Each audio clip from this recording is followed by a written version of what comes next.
I've always known that there were stories in my family that were not really talked about. And as a child, I picked up on those. I didn't understand what the silences were about, but I knew that they were there. And as I grew older, I had various kind of responses to that silence. One of them was anger when I was a teenager. And after my father died in 2015, I suddenly felt this need to work with those silences and to understand what they were about. One of the ways of dealing with loss and grief was to understand who I'd lost exactly and what were the circumstances that shaped his life. So once I started asking questions in the family and exploring those stories, one story after another came tumbling out. This is the first piece I made. It's a costume for my grandfather, Henk. It actually consists of various elements. So there's a suit of armour, and there's a sash and a helmet and various artefacts and objects that go with it. This was actually the first part of the costume that I made.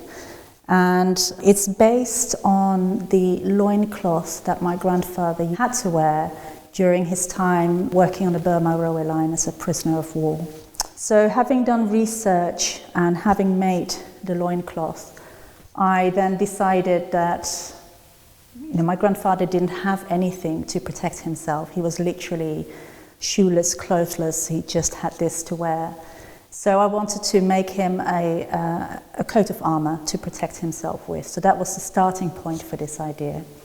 The piece up here represents my grandfather's star sign. He was a Taurus. He always talked about this being the blackest period of his life. So I wanted to kind of give this idea of this is something that's charred and stained and leaves a mark. In fact, most of the felt has been charred. I took a blowtorch to it. I wanted to show you this as well. This is a talismanic necklace that I made that goes with the costume. And it has some glass vials. Some of them contain burnt rice.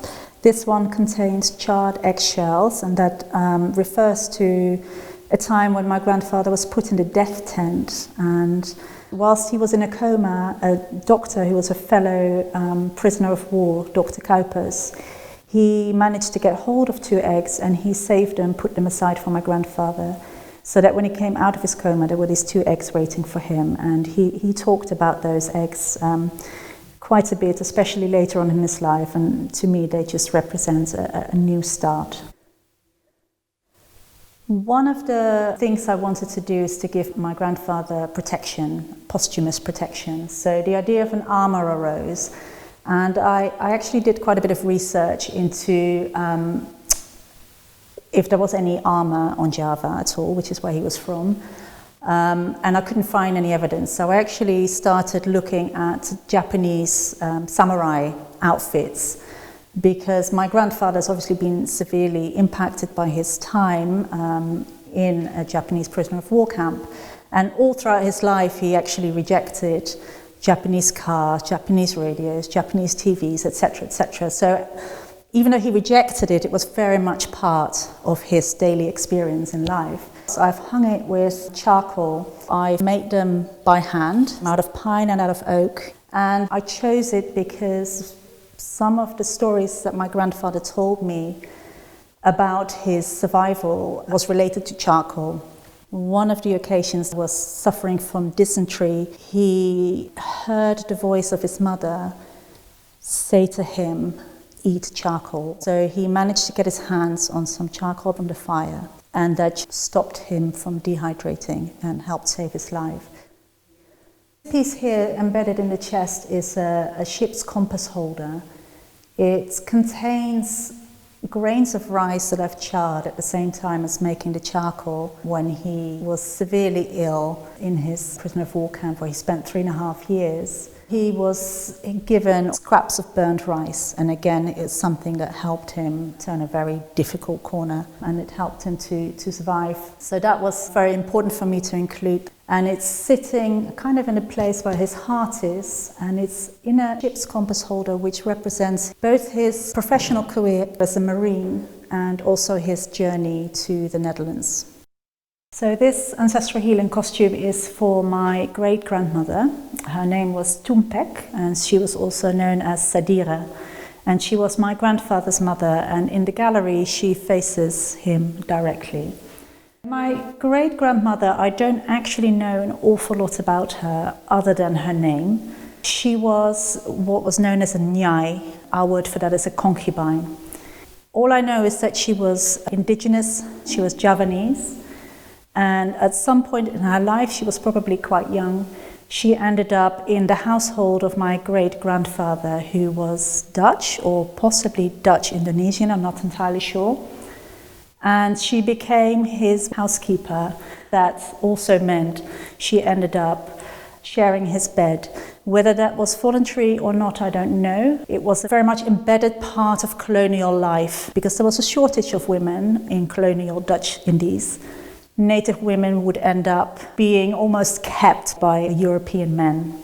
The word nyai, when you translate it, it actually translates as primal mother. And so for me, that was a really strong concept I wanted to work with for various reasons. One of the reasons was that I suspect, I'm not sure, but I suspect that after she had given birth to my grandfather and his sister, she was around for some time because my grandfather remembers her and has memories of her, but I suspect she was then sent away when my great-grandfather married. He was already a widow with 7 children, then Tumpak came in his life, gave him 2 children, and then he remarried. So I've actually made this hard. So both this, which is almost like a corset, and the headpiece are both rock hard. You wouldn't know it if you looked at it, but I know it. And that says quite a lot to me. So I want to show you this. This is a wayang golek doll that my grandparents gave to me when I was young. And I've carried it with me all my life. And there's something about this tall silhouette that's always stayed with me. And a lot of my work, in fact, I've now realized, kind of references this kind of tall, narrow silhouette, and I definitely wanted to incorporate that in this particular piece.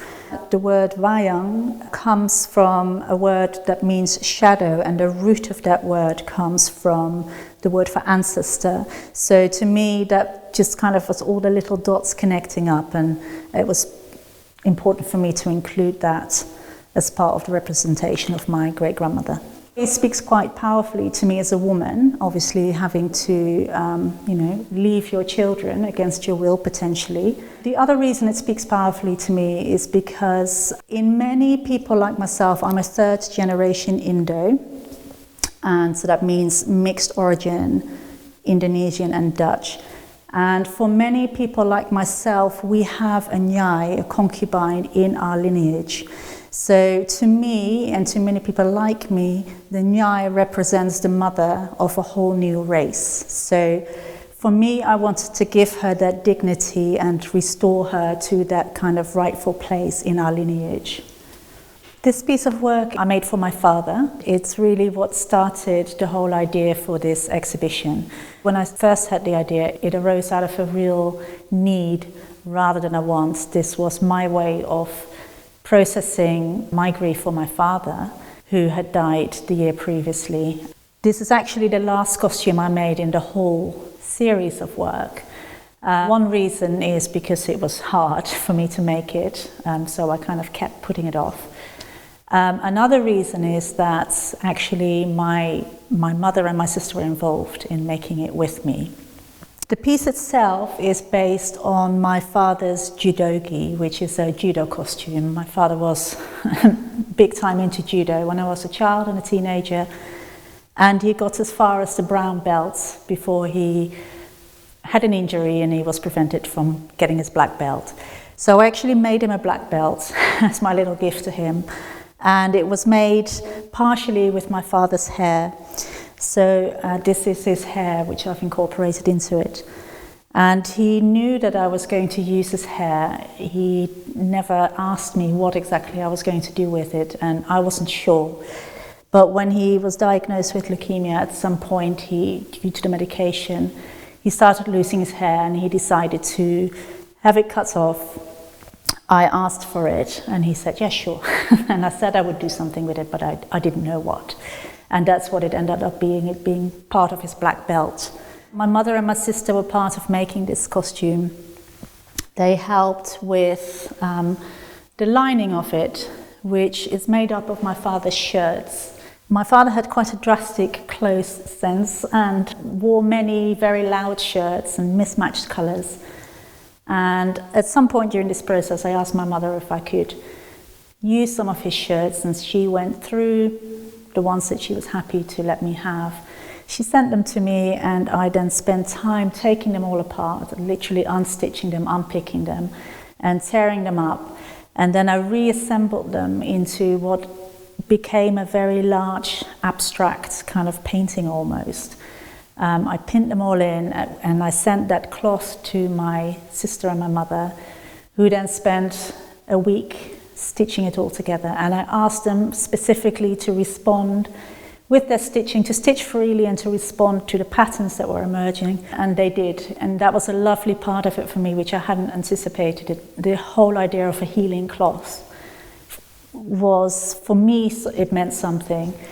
But it turned out that for them, it also meant something, that it gave them time to talk.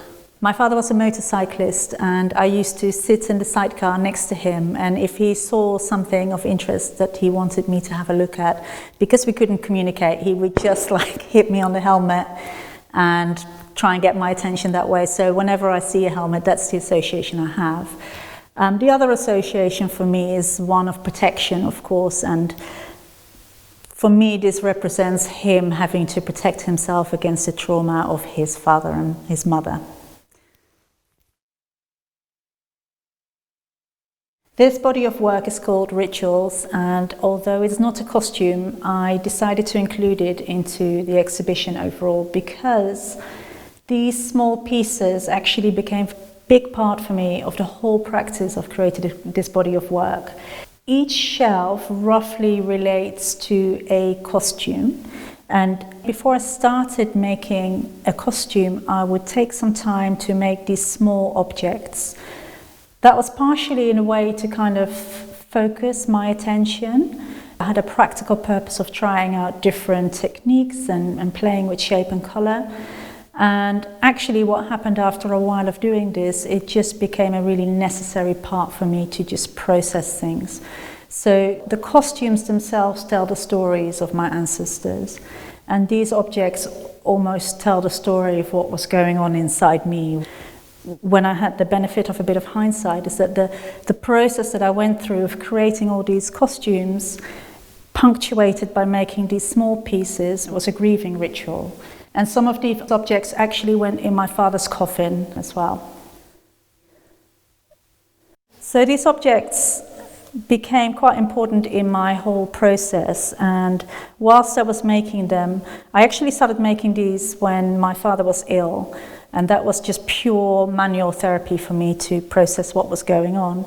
And as I kept on making them and started making them in between working on the costumes, these forms started jumping out at me, and some forms were quite like seed pod-like, others were almost like body parts or organs, and it just became part of this whole kind of rumination on death and dying and processes. Though your sins are like scarlet, they shall be as white as snow. Though they are red like crimson, they shall become like white wool. Josiah. This is the work I made for my grandmother. Her name was Gonda. And when I first started thinking about the work I wanted to make for her, I always had the idea of white very firmly in my head, including something bridal. That was partially based on the wedding photo of my grandparents, which used to hang up in our house when I was a child. I always looked at that picture and I just thought my grandparents were the most beautiful, exotic looking people, and I used to love looking at that picture. When I started actually working on this whole project of Hinterland and creating ancestral costumes, the white for my grandmother came very strongly to me, but that's where it stopped. And then when I was actually doing my research and asking my family members to share their stories with me, I was given the Bible that my grandparents carried with them on their journey from Indonesia to the Netherlands in 1950. I took it and it opened up on a Bible passage which was underlined, and when I read it, it immediately to me told me that I was on the right track because it mentions white wool. I stitched all the sentences in the Bible onto my grandmother's wedding veil, and it took a very long time. But ironically, I got a lot of comfort from doing so. It really allowed me to sit with the story, and because the story was so new to me, I really had only just learned about it. It really hit home very hard. So having the time to sit and stitch those words really gave me time to let that settle. People have asked me since I've had this work on show, which work was the hardest for me to make, and I have different answers. I could answer some are technically hardest and some were emotionally the hardest, and this one was emotionally the hardest for me to make. And the reason for that was because I was told a story about my grandmother that I didn't know, and in fact nobody really knew that in the family, because my grandmother had herself kept this story quiet all her life and had chosen only to tell one of her daughters the day before she died. So to set the scene for this costume, I have to just go a little bit back and talk about my great-grandfather, who was a medical director in a hospital in Malang in Java. And during the Second World War, he used the hospital he worked in to help people escape to safety from the Japanese army. And he was discovered doing this, and for that he was beheaded by the Japanese. There are various stories in the family, and I don't know which one is true, but either his head was left on the doorstep or they were sent his bloody jacket. I'm not sure, but that's what happened to him. And then sometime after, my grandmother was arrested. I don't know much about the details of what happened after, but I do know that she was forced to become a comfort woman. Comfort women were women and girls, sometimes very young girls, who were taken by the Japanese army, sometimes under false promises of work, but more often than not, they were literally kidnapped, taken off the street, and they were forced to become sex slaves, or prostitutes as they would call them, for the Japanese army. That could range from kind of rape in the back of a van to actually being put into a brothel system. And these brothel systems actually helped fund the Japanese war effort. I don't know exactly what situation my grandmother was taken in and how long she had to do this work for, but she was a prisoner of war for 3 years. I did research into wedding dresses from the time that my grandmother was married, and this is the form that I came with, and what I really wanted to show was a wedding dress that looked like it had kind of the shape of her body still in it. So I actually wore this myself when I made it. I partially modeled it on myself. On the inside of it, in gold leaf, are lots of the quotes from the Bible that I found underlined. I don't know who underlined the quotes in the Bible. Some of them are in red, some of them are in blue, so I could guess who did who. But I actually typed out all the quotes, and what came through really strongly was a sense of somebody who feels that they have sinned and were sinned against. So there's this real kind of difficult mix of emotions around sinning or being sinned against. And for me that was really important, because for somebody who's become a victim, totally against their will, to feel they're going through their life and to feel that they are the ones who've sinned, it just really tore at my heart. The quotes that I found in the Bible are written in gold leaf, and I chose gold leaf because I was told that my grandmother had to sell her gold jewellery as a way to survive, to get food during her time as a prisoner. And I've also incorporated these symbols, which are actually Christian symbols if they're on their side, but I turned them upside down, which is their original. They come from much further back, pagan symbol, which actually symbolizes the seat of female power, which is the sex organ. So the dress is obviously being nailed against the wall, and I've played with different ways of attaching it to the wall, and for this show I asked specifically for rusty nails, because it's something about the brutalism of this fragile dress being nailed against the wall that sums up the act that was committed against my grandmother perfectly. These are my grandmother's earrings that she used to wear when I was growing up. She always had these great big clip-on earrings that she let us try on when we were little. And for me, throughout all of the work and creating all of this work, this was very much about healing and healing the traumas of my ancestors. I started off with this idea that in order to heal yourself, you have to heal your ancestors, which is a shamanic idea. And that was really strong and powerful, that spoke to me. So the idea of incorporating personal objects, if I could, into each of these pieces was kind of imbuing the work with a sense of each individual. Having had lots of conversations around it, I kind of see connections in the work that I didn't know were there when I was making it. A lot of my choices were conscious and a lot of my choices were really unconscious. And once I saw the work out all together, which was the first time when I had it all in a gallery, I saw things that I hadn't even been aware of were there.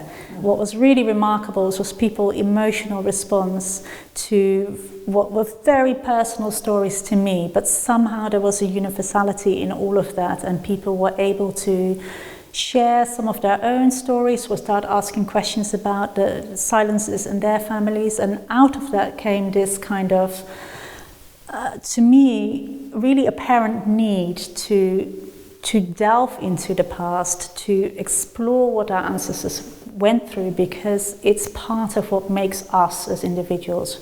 We don't get born into the world as just a isolated little unit. We carry the experiences of our ancestors with us, and there was an urgent need for me to process it. Now I can step back a little bit and I can see the bigger patterns. I can see it in the context of what's happening currently. I can choose to look at specific issues such as gender and the way that women are still treated.